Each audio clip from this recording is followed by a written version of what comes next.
打开国门迎接美日，继向美国开放4个军事基地之后，菲律宾又跟日本勾搭在一起，倒逼中国出手的这步臭棋啊，或白送我们一个机会。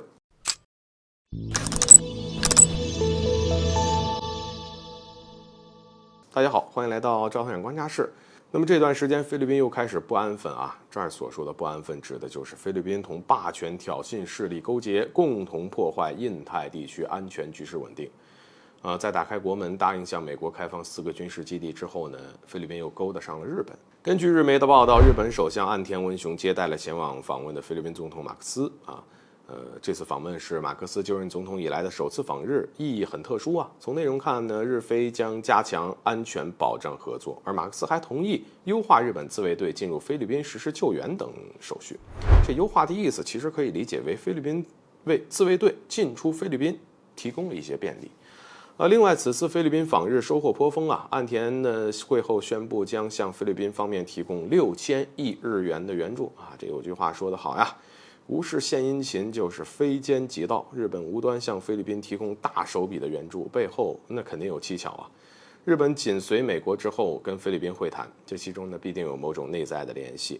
在美方对抗战略当中菲律宾居于重要一环，碍于中国崛起的强势，美军迫切需要在靠近马六甲海峡的地方呢获得一处可靠的军事基地，而菲律宾无疑就是这个该基地的最佳选择。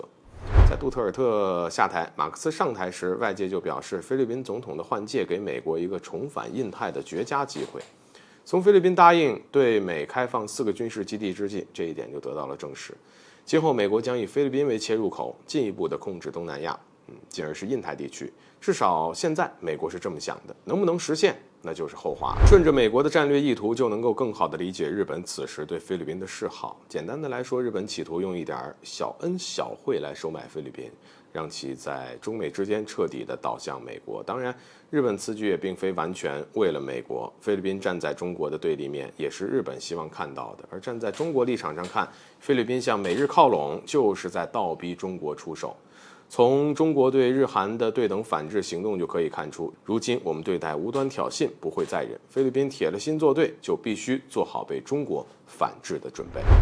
往更积极的方面来考虑啊，菲律宾这一步臭棋很可能白送我们一个机会，因为菲律宾地理位置的特殊，加上中美对抗的必然，决定了中菲关系注定分道扬镳。所以菲律宾早点露出真面目，对我们反而呢也是一件好事儿。在美日菲同盟还未成气候之前，中国可以提前出手，给菲律宾一个沉痛的教训，让他知道一下小国争当大国对抗的棋子那是没有任何好下场的。好了，本期节目就到这里，欢迎点赞、转发，留下你的精彩评论。